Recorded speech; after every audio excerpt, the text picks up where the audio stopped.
নমস্কার দর্শক বন্ধু, আশা করি সবাই ভালো আছেন। জন্মকুণ্ডলী একটি জাতিকার জন্মকুণ্ডলী ছকটা শুধু আমি জানাবো। এই জাতিকার বয়স খুব কম, যদিও দেখো সালটা 13 তারিখ 6 মাস 1997। টাইম হলো 4:30 PM। তাহলে এই যে ডেট অফ বার্থের একটা ভূমিকা দেখো, 13 মানে এখানটা রবি বৃহস্পতি আসছে।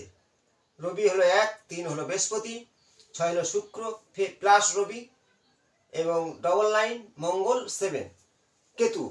এখানটায় ডেট অফ বার্থে আর কে নেই, বুধ নেই, মানে 5। তাহলে প্রত্যেকটা ডেট অফ বার্থ সব নম্বর সবার থাকে না, কিন্তু ডেট অফ বার্থটা ভালো। কিন্তু এখানে দেখো যোগ করলে কিন্তু 3 1 4 আসে। 4-এর ভূমিকা হলো রাহুর নাম্বার, আর এটা হলো 6 শুক্র রাহুর কানেকশন। অনেক জাতিকা বা জাতক পালিয়ে বিয়ে করেছে। এটা ডেট অফ বার্থ অনুযায়ী আমরা অনেকে বলেছি পালিয়ে বিয়ে করেছে। এবারে এরা হলো একটু জেদি হবে, এরা যেটা মনে করো সেটা করতে পারে। রাহু তো নিজের কানেকশন। 9 এটা মঙ্গলের কানেকশন খারাপ হবে, কেতু আছে। তাহলে ডেট অফ বার্থ আমি একটা সিম্পল জানালাম। এই কুণ্ডলী বিচারটায় এই ডেট অফ বার্থ অনুযায়ী ছকটা হলো এই। আমাদের 12টা ভাব প্রত্যেকে বিচার করি, কিন্তু প্রত্যেকটা ভিডিও আমি বলেই গ্রহ যেখানে থাক নক্ষত্র দ্বারাই গ্রহদের পরিচালিত হয়। গ্রহদের ডিগ্রি মানগত, গ্রহদের যে কারকতা, সেই ভূমিকা সেই জাতক বা জাতিকার উপর থাকবেই। এবার সঞ্চারে কোন গ্রহ কখন কিভাবে আসছে সেই বিচার অনুযায়ী তার ফলাফল দান করে, এবং দশা ও মহাদশায় সেটা প্রতিফলন হয়। সেই সময় তার ভালো মন্দ ঘটবে। শুভ গ্রহ যখন দশা চলবে ভালো হবে, অশুভ গ্রহ দশা চললে অশুভ হবে। এটাই তার কারণ, ভয় পাওয়ার কোনো কারণ নেই। যাতে আমি এই কুণ্ডলীটা সম্পর্কে কিছুটা তথ্য জানাবো। একটা কুণ্ডলী বিচার প্রকৃত 1 ঘন্টা বেশি সময় লাগে। কেন? তার রাশির কারকতা আছে, লগ্নের আছে, কোন যোগে জন্ম, যোনির ব্যাপার আছে। তাহলে তেমন আমি সিম্পল একটা 27 নক্ষত্রের একটা ভাব বিচার আছে। তাহলে লগ্ন যেখানে সেখানে এই যে মেষ রাশি থেকে এখন বৃষ রাশির ঘরে লগ্ন আছে। লগ্ন মানে এখানটায় লগ্ন হলো রবি, লগ্নে বসে আছে, এটা বিষ লগ্ন। এই জাতকের বিষ লগ্ন, এই লগ্ন আছে বিষ লগ্ন। চন্দ্র আছে সিংহ রাশির ঘরে, তাহলে রাশি হবে কি সিংহ রাশি। সিংহ রাশি বিষ লগ্ন। বিষ লগ্ন, বিষ লগ্নর মানে যে প্রতীকটা আছে না রাশি বা লগ্নে, যে একটা ষাঁড়, তা সে একটু জেদি হবে। এদের ভাব হলো জেদি। এরা এদের মধ্যে একটা সৌন্দর্য, শুক্রের যদি বিষ রাশির অধিপতি হলো শুক্র, শুক্র ভোগবিলাসী, সৌন্দর্যের বাহার এর মধ্যে থাকবে, কিন্তু জেদ ভাব থাকবে, জেদি ভাব থাকবে বিষ রাশি বা বিষ লগ্ন জাতক বা জাতিকাদের। আর সিংহ লগ্ন, সিংহ রাশি, চন্দ্র এখানে আছে মানে সিংহ রাশি। সিংহ রাশি বা লগ্ন জাতক বা জাতিকেরা এরা নিজেদের একটা রেট বজায় রাখতে চায় সবসময়। এদের মধ্যে একটা চাপা অহংকার থেকেই যায়, চাপা দাম্ভিকতা থেকে যায়, কিন্তু মানুষ হিসেবে এরা ভালো হয়। এদেরকে কেউ ভালোবাসলে তাকে এরা মন দিয়ে ভালোবাসবে। এদেরকে কেউ একটু এড়িয়ে চললে এরা এড়িয়ে চলবে। আর সিংহ বনের যে সিংহের গতি থাকবে, তেমন এদের চোখের ঘোর একটু সৌন্দর্য হবে, চোখগুলো একটু বড় হবে বা চোখটা একটু দেখতে সুন্দর হবে। যাই হোক, রাশির কারকতা বিরাট বড়। আমি এখন রাশিচক্রের যে কিছু ভূমিকা জানাবো। লগ্নে রবি আছে, যদিও বিষ লগ্ন, এখানে রবি কিন্তু অতটা ভালো ফল দেবে না। কিন্তু রবি বৃহত্ব যোগ, এই যোগ বৃহত্ব যোগের কারণে শিক্ষাগত যোগ্যতা অনেকটা যাবে, মোটামুটি শিক্ষা হবে। বৃহত্ব যোগ এখানে আছে। তাহলে লগ্নের দ্বিতীয় ঘরে কি হয়, শুক্র আছে। এই ঘরটা কার? মিথুন রাশির ঘর, বুধের ঘর। এখানে শুক্র কিন্তু বুধের ঘরে ভালো ফল দেবে। শুক্র কি এই ঘর থেকে বিচার করা হয়, দ্বিতীয় ঘর থেকে অর্থ, তার ব্যাংক ব্যালেন্স। অবশ্যই শুক্র অর্থ ব্যাংক ব্যালেন্স এদের থাকবেই, অর্থ আসবে। শুক্র বাড়ি ঘরও এদের যথেষ্টভাবে হবে জাতক বা জাতিকাদের।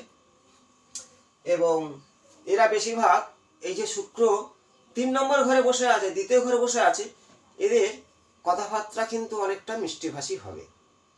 শুক্র, তার 2, 3 নম্বর ফাঁকা আছে, মানে 3 নম্বর ঘর ফাঁকা আছে। এখানে 4 নম্বর ঘরে লগ্ন থেকে 4 নম্বর, মানে 1, 2, 3, 4, কিন্তু এটা সিংহ রাশির ঘর, রাশি হলো সিংহ। এবারে 1, 2, 3, 4 নম্বর ঘরে চন্দ্র আছে। 4 নম্বর ঘর থেকে কি বিচার করা হয়? 4 নম্বর হলো মাতৃঘর, মাতা। প্লাস পয়েন্ট হচ্ছে মাতা 1 নম্বর। মা যথেষ্ট সাপোর্ট, ভালোবাসা, সাহায্য অবশ্যই করবে, এবং মায়ের সঙ্গে সন্তানের সম্পর্ক যথেষ্ট ভালো থাকবে। এবং 4 নম্বর ঘর থেকে আমাদের বিচার করা হয় সৌন্দর্য, বাড়ি ও গাড়ি। আজ হয়নি কাল হবে, খুব সুন্দর বাড়ি হবে, গাড়ি হবে। তাই এই 4 নম্বর ঘরটা আমাদের মাতৃকারক গ্রহ এবং সৌন্দর্য, বাড়ি ঘর, চন্দ্র বসে আছে। পঞ্চম ঘরটা কি বিচার করা হয়? পঞ্চম ঘর থেকে আমাদের বিচার করা হয় সন্তান, প্রেম এবং পিতা। সন্তান, প্রেম ও পিতা। এই পঞ্চম ঘরে দেখো মঙ্গল আছে। পঞ্চম ঘরে মঙ্গল এবং রাহু মঙ্গল অঙ্গার যোগ সৃষ্টি করেছে। এদের মধ্যে একটু রাগ তেজ অবশ্যই থাকবেই, থেকেই যায়। রাহু কিন্তু পঞ্চমে গর্ভপাত করায়, এবং রাহু মঙ্গলের যেটা একসাথে থাকলে, যদিও 1, 4, 7, 10 বা দ্বাদশ একটা মঙ্গলের প্রভাব পড়ে, এখানে কিন্তু মঙ্গলের প্রভাবটা আছে, অল্প মঙ্গলের প্রভাব আছে। রাহু মঙ্গল তো মাঙ্গলিক, অবশ্যই একটা মাঙ্গলিক যোগ আছে, কিন্তু খুব অসুবিধা নেই।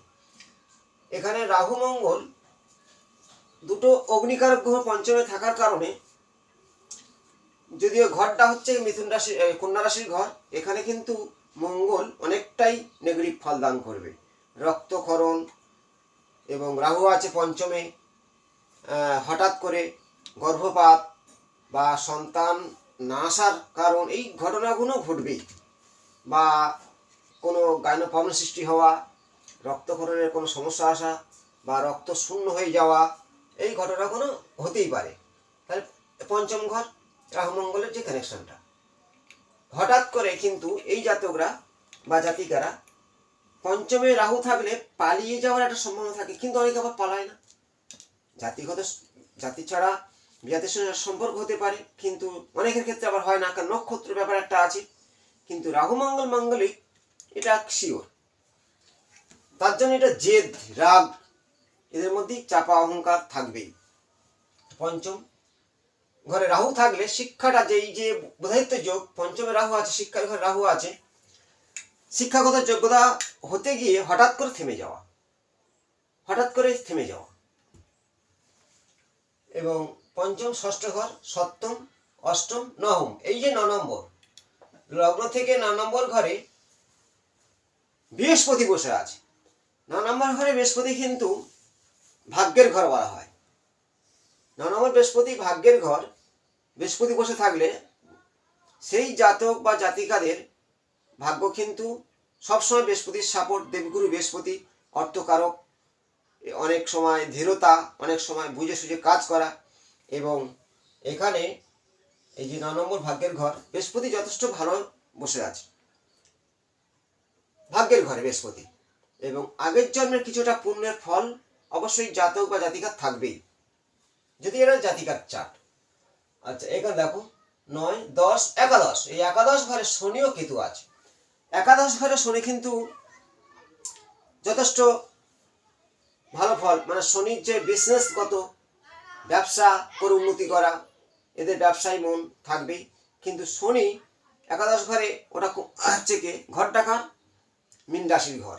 লগ্ন থেকে 11, কিন্তু ঘরটা হলো মীন রাশির ঘর, বৃহস্পতি ঘর। যা কিছু ফল দেবে একটু ধীরে ধীরে দেবে। কিন্তু শনি কেতু বলা হয় সাধু সর্পদোষ। শনি ও কেতু সাধু সর্পদোষ কারণে এদের যদি কারোর জন্য কিছু করে, কিন্তু সেই জাতক যদি তাকে সাপোর্ট করে বা ভালো বলে, তাহলে ভালো। কিন্তু এদেরকে যদি কেউ, এরা কিন্তু সেই ভালো সুনামটা পায় না, উল্টে কিছু করলেও এদের ঘাড়ে একটা বদনাম আসে যায়। আর শনি সাথে কেতু থাকা সাধু সর্পদোষ, আগের জন্মের একটা দোষ বলা হয়, সাধু সর্পদোষ।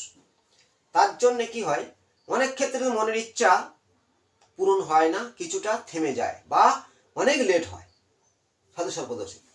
কিছু অপশন কাটাকুটি হতেই পারে শনি কেতুর সাথে। এবং 1 2 3 4 5 6 7 এই যে মঙ্গল রাহুর পূর্ণ সপ্তম দৃষ্টি কেতু ওপরে, শনির সপ্তম দৃষ্টি রাহুর ওপরে, মা মঙ্গলের ওপরে। এবার মঙ্গলের থেকে এখানে দেখো 1 2 3 4 5 6 7 প্রত্যেকটা গ্রহ সপ্তম দৃষ্টি আছে, কেতুর দৃষ্টি নেই। কিন্তু রাহু তো দৃষ্টি আছে, রাহু পূর্ণ দৃষ্টি শনির ওপরে, আর শনির দৃষ্টি রাহুর ওপরে, আবার শনির দৃষ্টি মঙ্গলের ওপরে, মঙ্গল দৃষ্টি শনির ওপরে। এই সপ্তম দৃষ্টি বিনিময় হওয়ার কারণে শনি ও মঙ্গল বা রাহু এদের মধ্যে অনেকটা ঘাত প্রতিঘাত জীবনে আসবেই। হঠাৎ করে কিছু অর্থ নষ্ট হয়ে যাওয়া, হঠাৎ করে কোনো কারণে একটা হসপিটাল বা আশ্রমে কোনো শরীর খারাপের জন্যে কিছু অর্থ নষ্ট হওয়া বা একটা বিপদ আসার সম্ভাবনা আছে। কেন শনি মঙ্গলের পূর্ণ দৃষ্টি রাহুর সাথে, রাহু মঙ্গল আছে, শনির ওপর দৃষ্টি, আর শনির দৃষ্টি পূর্ণভাবে এইভাবে, এই যে শনির পূর্ণ দৃষ্টি এইভাবে চলে আসছে দেখো মঙ্গলের ওপরে বা রাহুর ওপরে, আর রাহুর দৃষ্টি পূর্ণভাবে যাচ্ছে। এই দৃষ্টি বিনিময়ে অনেকটা সমস্যা আসবেই, কিন্তু কখন আসবে? মঙ্গলের দশা, শনির অন্তর্দশা। সাবধানে থাকার জন্য জ্যোতিষের এইটা ফর্মুলা হলো তাকে সাবধান করে দেওয়া। শনি ও মঙ্গলের যে পূর্ণ দৃষ্টি বিনিময়ে সঞ্চার বিচারে দেখতে হবে যে কখন সেই দশা চলছে, এবং দশা মহাদশায় শনির দশা মঙ্গলের অন্তর্দশা বা রাহুর দশা শনির অন্তর্দশা, সেই সময় অনেকটা টাপ যাবে। বৃহস্পতির পূর্ণ দৃষ্টি সপ্তম ঘর, তাহলে এখানে থেকে দেখো বৃহস্পতির সপ্তম ঘরের দৃষ্টি আসে। তাহলে এই যে ঘরটা আছে 1 2 3, এখানে কোনো গ্রহ নেই কিন্তু সপ্তম দৃষ্টি আছে। 3 নম্বর, যদিও এদের আত্মীয় স্বজন বা কুটুম্ব সাক্ষীদের সঙ্গে সম্পর্ক ভালো থাকবে, কিন্তু বৃহস্পতি দৃষ্টি আছে ভালো, এরা সবাইকে সাহায্য করার চেষ্টা করবে, অনেক সময় ভালো রাখার চেষ্টাও করবে। এই জাতিকার কুণ্ডলী হিসাবে এই তার ফর্মুলা, কিন্তু বিস্তারিত আরো অনেক কিছু ব্যাপার আছে। সেটা হলো গ্রহদের যে নক্ষত্র আছে সেই নক্ষত্র অনুযায়ী কিন্তু তাদের ফল দান করবেই, ততটাই সিম্পল। আমি একটা ফর্মুলা জানালাম, সবাইকে শেয়ার করুন, ভালো থাকুন, নমস্কার।